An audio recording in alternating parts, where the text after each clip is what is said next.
Hello students. In our earlier lecture on the types of novels, we have gone through the term fiction, and fiction stands for the novels. As we have seen, there are various types of fiction, and we have seen under this term the picaresque type of fiction. It is a short term, and in the same way we have the other types of novels or fiction that we need to study here. As we have seen, picaresque type of novels were very much popular in the 18th century English literature or British literature. The same has been echoed in the American literature, especially in the literature of Mark Twain. The novels like Huck Finn, Tom Sawyer are extremely popular in the so called American literature. And as we have gone through the picaresque type of novels, there is one more remarkable novelist who has the great credit of introducing the psychological type of novel or psychological type of fragments in the use of narrative, and that was Samuel Richardson, who used the psychological narration, sentimental narration or narrative episodes in the Pamela, the novel that is by Samuel Richardson. So, as we have seen, Pamela is a story of a very psychologically sentimental and very adroit young woman. She, at the end of her journey, is able to protect her virginity. She comes out with a moral, so called young girl who wins our admiration. And like this, we have the novel or the narrative that is used in these two ways. It may be called as a picaresque novel, but there are certain psychological, say, aspects in the narration. We are brought forth the protagonist's motives as well as what or she does, in what way the character is thinking, the protagonist is thinking, are brought to us in a series of narrative episodes or narrative passages, and that is what such novels are called as psychological novels. These so called 20th century novels are moreover psychological novels. Such novels are called the novels of characters because there are characters who are at the center of the episode, center of the plot, and that is what we have such a novels of character. So we have psychological type of novel. Moreover, we will discuss about this term in the stream of consciousness novel, the term that we are going to study in the next subsequent video lecture. As we have seen, Pamela is the young protagonist woman, girl, who in her tender or youthful age, she is moving across the city or the rural parts of England. Pamela, like its great and other successor. Means Richardson wrote Clarissa in 1747 to 48, and this story is very much close to the Pamela story.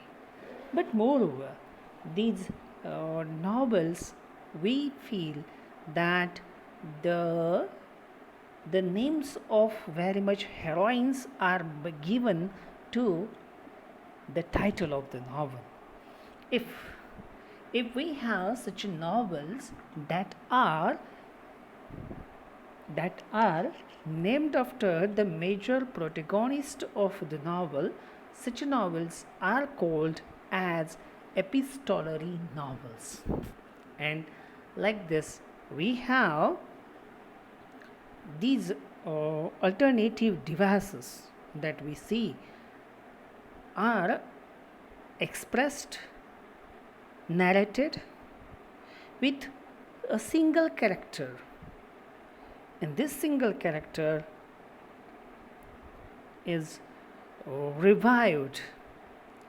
And as we know, there are other such novels that are also in a special way. These novels are given. Mark Harris. See, epistolary novel that we have seen are given here,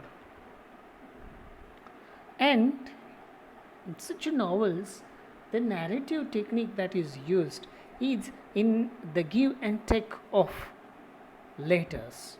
So most of the narrative part of the epistolary novel is conveyed by the exchange of letters, and this is one of the device that is used to interwove some of the incidents in the plot of the novel.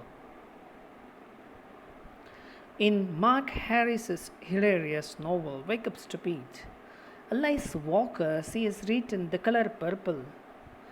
These novels are Joseph Andrews by Henry Fielding.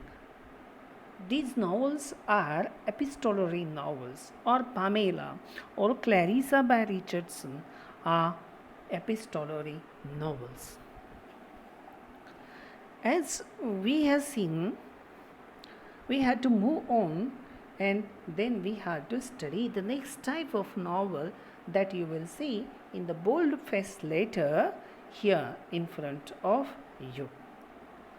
See, novels may have, as we have seen in the earlier lectures, that a novel may have the plot. It may be tragic or comic, it may be satiric, it may be commonplace. So, as what we have seen, there is a kind of a distinction that we can make here. So, as we see, if the characters, if the plot, or the incidents are very much commonplace, are very much we feel around us.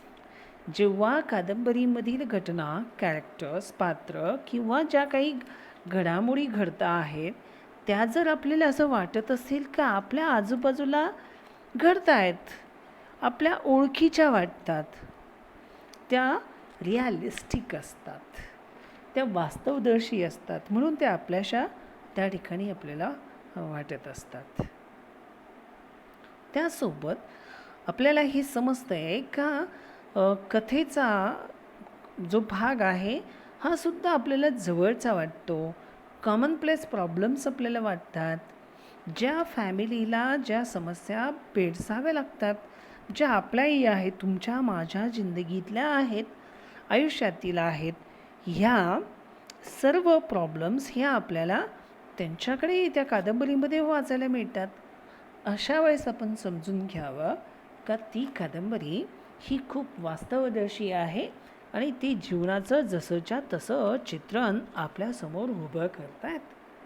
आणि म्हणून अशी जी कादंबरी आहे त्या कादंबरीला आपण त्या ठिकाणी म्हणायचं का रिअलिस्टिक नॉव्हल. आणि म्हणून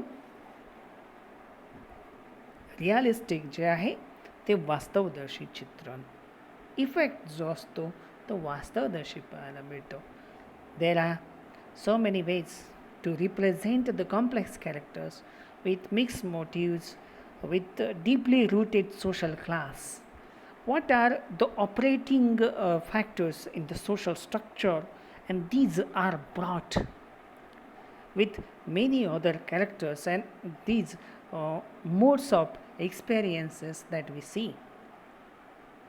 This novelistic mode is rooted in the 18th century writers, and most of the writers in the 18th century like Defoe, Richardson, Henry Fielding, they have developed the mastery over such a realistic novel.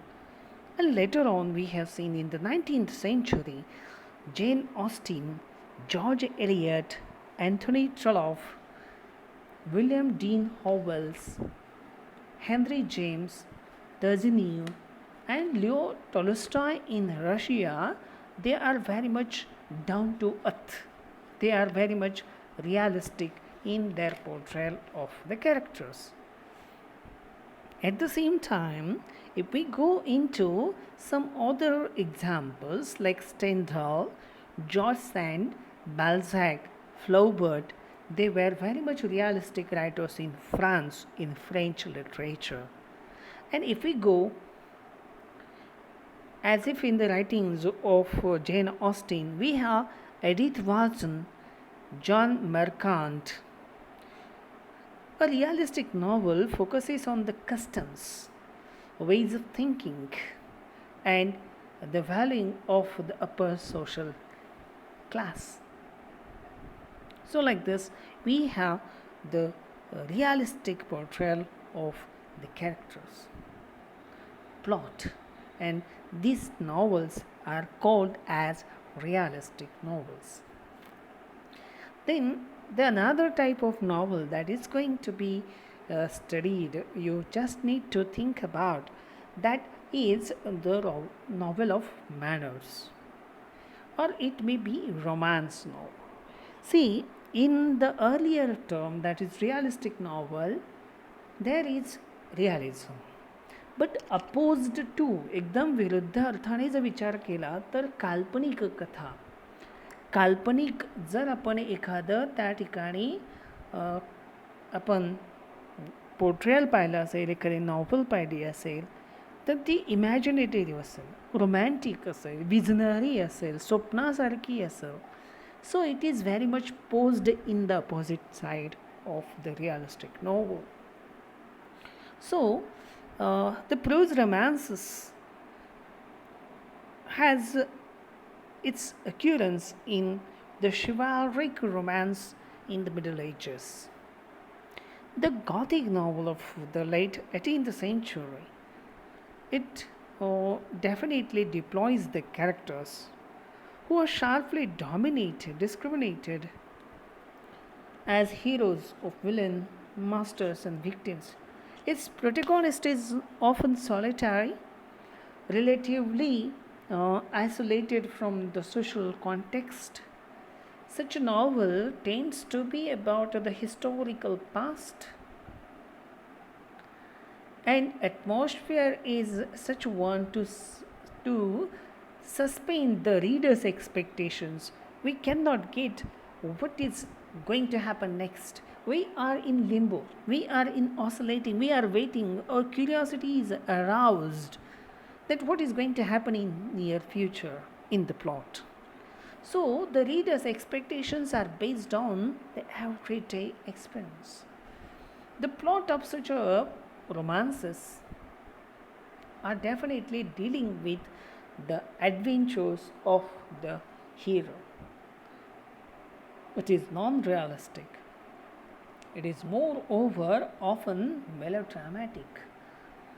And some critics to project in the symbolic form the primal desires, hopes, and terrors in the depth of human mind, and to be therefore it's analogous to the materials of dream, myth, ritual, folklore.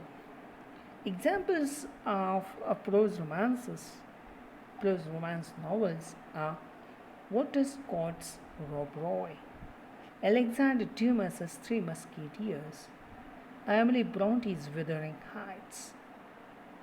And in an important line of American narratives, which extends from the Edgar Allan Poe, James Fenimore Cooper, Nathaniel Hawthorne, Herman Melville, and William Faulkner, Saul Bellow, who wrote such a romantic, adventurous novels that mostly dealing with masculine in the colonized non-European world. Daniel Defoe's Robinson Crusoe is one of that. It's an expedition into the African country where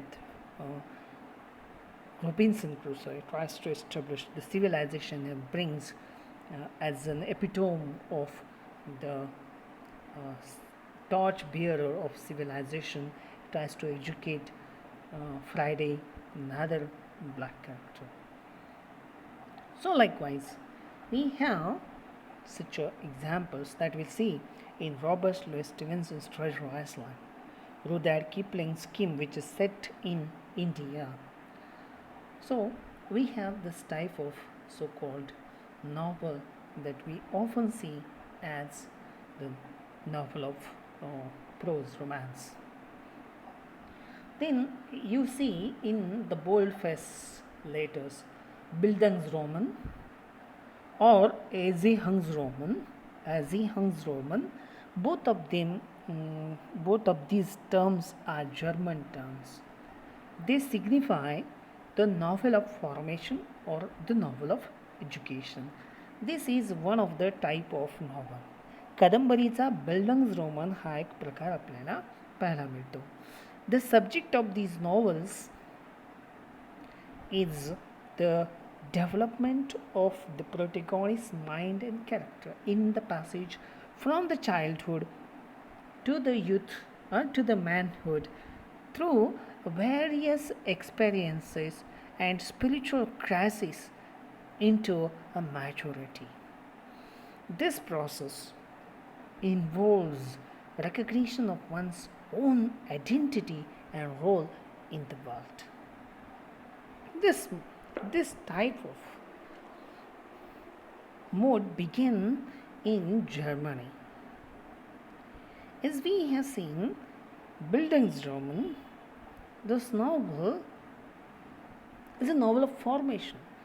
The hero of the novel, since his childhood, is learning through his expeditions, through his adventures, through his exposure to the social crises, to the understanding of his own soul, spiritual, recognitions. He identifies his own strengths, and his experiences enriches his personality. So he becomes a very good human being throughout the process of the novel of education. So it is the development of the protagonist's mind and character in the passage from the childhood. This mode especially began in Germany with K.P. Moritz, Anton Reis.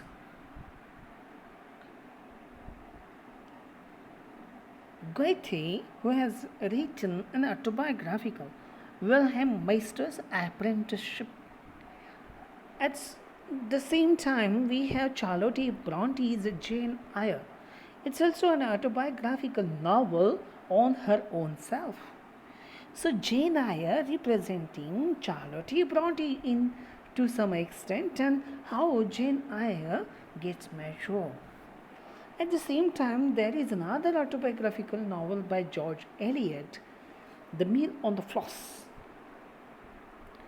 we have seen Sissy Jupe is none other than George Eliot. She is a portrait.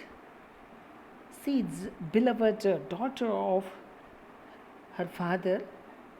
In both ways, she gets matured. She understands the financial crisis. She supports the family and emerges as a very humble, docile, and a well mannered girl that becomes in the form of George Eliot. We have Charles Dickens' autobiographical novel Great Expectations. We have David Copperfield, who grows, matures in the society in 19th century England, in the say social political upheaval, financial crisis thing, and at the same time the loss of jobs and livelihood, and how the time is difficult to live in such a conditions, and how David Copperfield tries to overcome the difficulty and find his way out in his spiritual development in the form of David Copperfield. So David Copperfield is also one of the novel by Charles Dickens.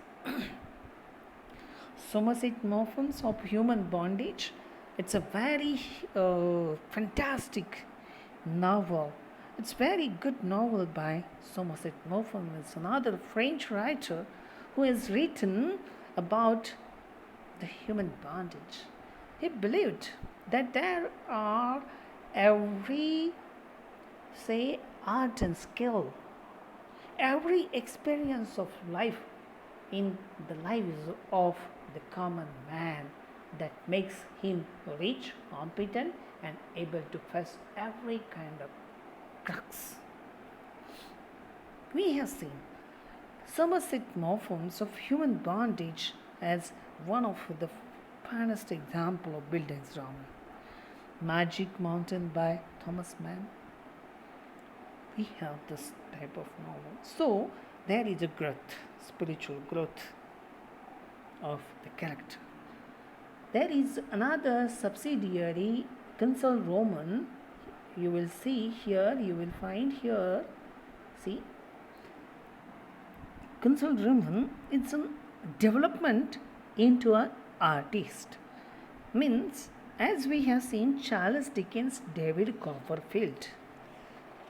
David Copperfield become an artist. James Joyce has a very fantastic novel, A Portrait of the Artist as a Young Man. It's a portrait of the artist. इथं जो hero असतो तो कलाकार बनतो, तो थिओरिस्ट बनतो, painter बनतो आणि इतका मल्टीफॅसेटेड पर्सनॅलिटी त्याची बनते. स्टीफन डिडेलस हिरोचं नाव आहे. आणि Thomas man, Tony Crocker and regards counterfeiters. These are fantastic novels. Remembrance of Things Past by Marcel Proust is also one of the fantastic novel under the Bildungsroman. So if we have to understand the artistic development of the hero of the novel, you need to read the stories of these novels.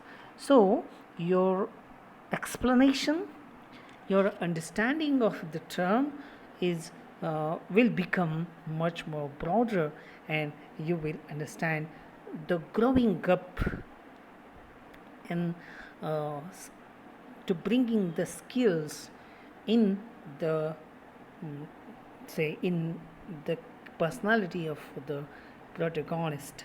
So Bildungsroman, we have seen this term as a progressive term, making development towards the protagonist of the novel and towards the masterful use of developing self. So with this, definitely I hope these two terms, whatever terms that we have gone through in today's video lecture, we will come to know that These terms are the parts of the broader novel term, and in detail, these are the types of novels that we see in our literary uses. So, with this, I hope you will go through this. Thank you.